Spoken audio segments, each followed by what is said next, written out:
Hello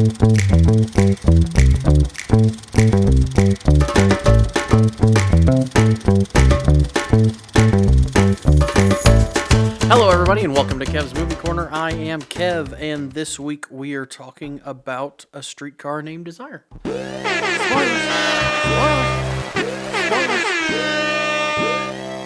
This movie came out in 1951.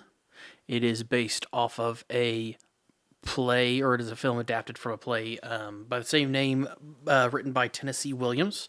IMDb description of this movie, just a quick little blurb, is disturbed Blanche DuBois moves in with her sister in New Orleans and is tormented by her brutish brother-in-law while her reality crumbles around her.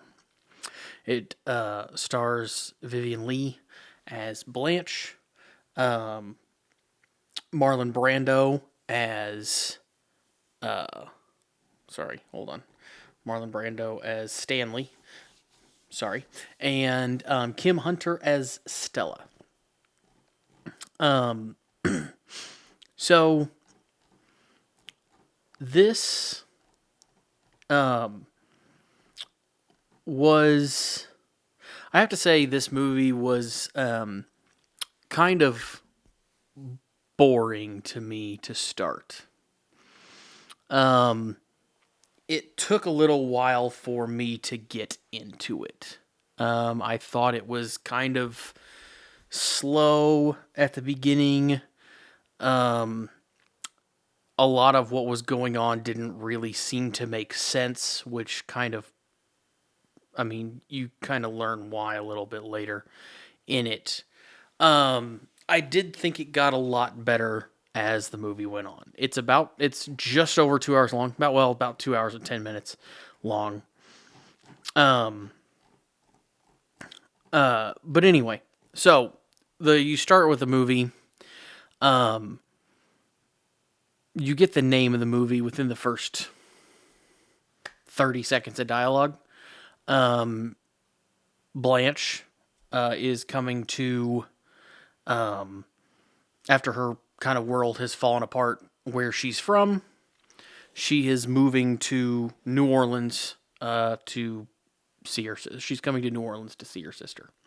And the first thing she does is she gets off the train and she's looking around for where she's supposed to go, and a sailor there asks her where she's going, and she says, "I need to get on a streetcar named Desire and transfer to blah blah blah." And then a streetcar named Desire pulls up, and that's the only, I think the only point of that I remember seeing in the film anywhere. So, Streetcar Named Desire. That's it. 30 seconds in, and we're already done with the name, and we're moving on. I'll have some fun facts about that a little later. But anyway, so we move on. Blanche shows up at their little kind of, I think now what you would call it is like a hole-in-the-wall apartment. It's one room with a curtain, so there's no one room, a bathroom, and a curtain, basically. Her sister isn't there. Her neighbor tells her that she's at the bowling alley with her husband. So Blanche goes to the bowling alley. She sees her sister. She meets her brother-in-law, who is kind of a brute is a good way to put it. He's kind of rough. And her and Stanley don't get along. And they don't get along for the entire movie. It kind of keeps just going this whole time. It kind of keeps escalating throughout the entire movie. But from most of the movie, though, after that scene at the bowling alley, you kind of go back to the apartment. Most of the movie takes place in the apartment. All of the play took place in the apartment. There is not apparently a scene outside of the apartment in the play. They added a couple things in for the movie, but a couple differences. But so the whole most of the movie takes place in the apartment. And as this goes along, Stanley is not believing Blanche's story that everything's just gone. He thinks that she's trying to swindle them, that she's trying to get money from them when they don't really have a ton of money, which you can see kind of in their living situation. And he accuses her of this, and he tries to look at her papers because he thinks she might have gotten an inheritance or something. She proves to him that she has no money, that her house was their family estate was foreclosed on, and she has no money. So he apologizes. They kind of move on. And but they still kind of don't get along. Stella's just kind of in between the two. Blanche learns that she's pregnant at one point. But at the same time, she falls for a guy who's almost entirely opposite of Stanley. Works with Stanley, but he's more polite and kind of proper and well dressed and things like that. But she ends up revealing to him that she was married at one point, but she was young when she was married. Her young husband killed himself, and that's kind of stuck with her. And on a regular basis, you hear kind of these echoing sounds in her head. She hears like a voice, almost. It's usually just what somebody says repeated, like in an echoey sound that you can kind of tell it's coming from her head. She's not always all there. Blanche is not always all there. But anyway, she gets caught up with this guy. She expects a proposal from him. She gets all caught up in this. When Stanley learns that she claimed she was on leave for anxiety from her job, Stanley learns that she was actually on leave for having an inappropriate relationship with an underage student, because she is a teacher. And so he tells the guy that she's involved with. He decides not to propose to her. She becomes all distraught. And at this point, you get her sister going into labor, which she found out, not too long before, that her sister was pregnant. So Stella goes into labor, and Stanley leaves. They both leave to go to the hospital. While she's in labor, Stanley comes back home, and him and Blanche get into it. Blanche is kind of off in her own little world, talking about going on a cruise with one of her former suitors. And Stanley kind of calls her out, and it cuts away, but it's implied that he sexually assaults her. So you've got that scene kind of cuts away, and it cuts to several months later. The baby is now here. Blanche is still living with them. But Blanche is not at all there anymore. She keeps talking about this suitor going on this cruise. She can hardly articulate what's going on in her life. She kind of just stays to herself. And this is when a doctor and nurse from a mental institution come and take her. She is reportedly, or said to have tried to tell her sister what happened between Stanley and her. Her sister didn't believe her. But as she's leaving with the doctor, she makes a comment that Stella now believes that Stanley did actually assault her, and leaves with the baby and says that she's basically implies that she's going to leave him. And during this whole time, Stanley's been kind of rough. He's hit her a couple times. He throws stuff. He smashes things. He's kind of an abusive person, which, makes sense with what's going on. But she leaves. Blanche leaves and is taken to a mental institution, and that's where the movie ends. So it is it's not a happy ending. It's a very sad ending. And actually, it's a little bit different. The ending in the play apparently has, I've never seen the play, but reading stuff. In the play,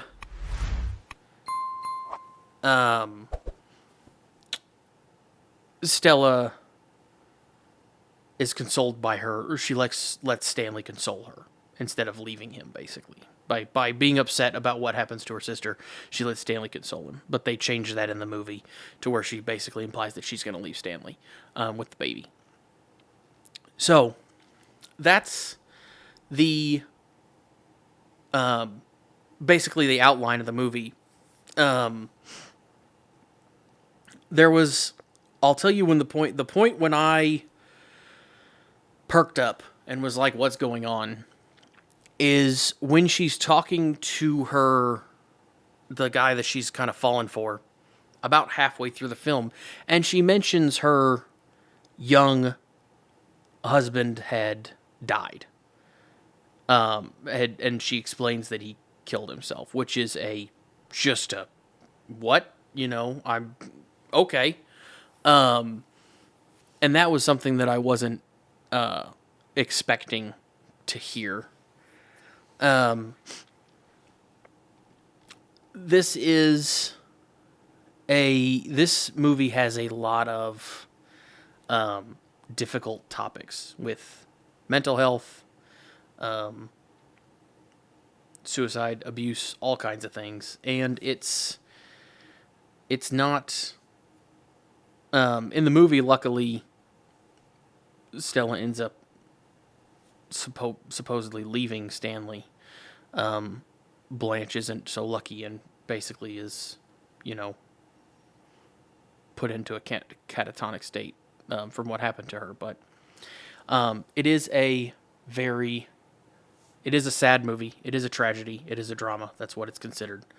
But it was good once I got past the first 20 minutes, 30 minutes of it or whatever.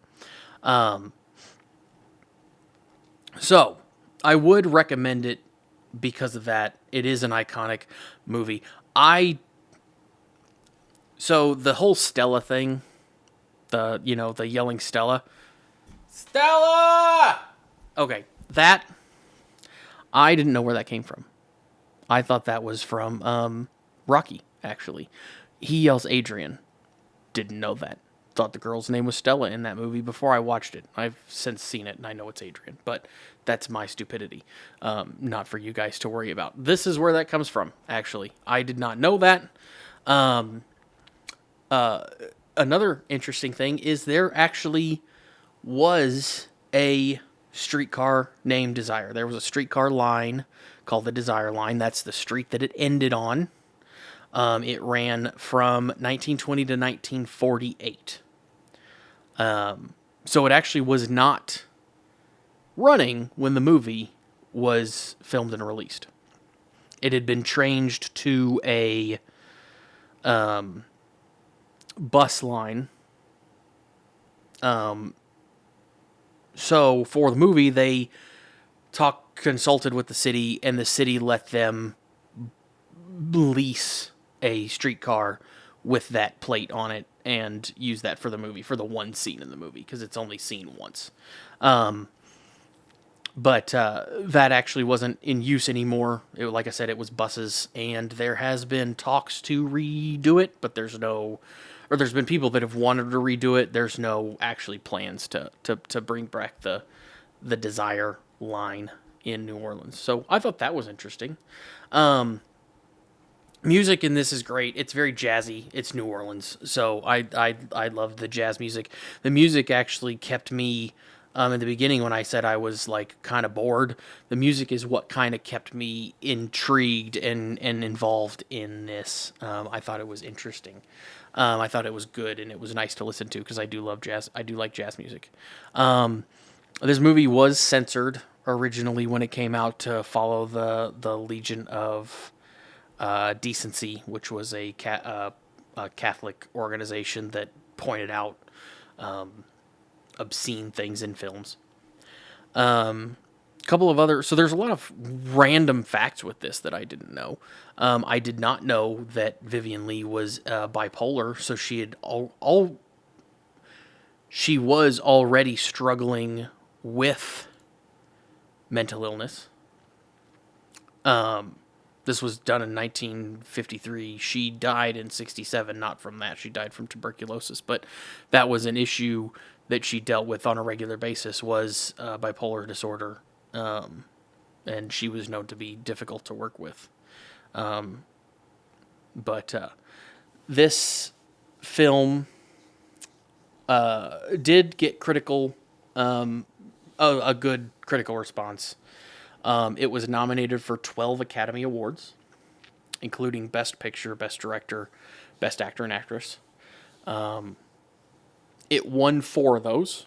4 Best Actress for Vivien Leigh, Best Supporting Actor, Best Supporting Actress, and Best Production Design.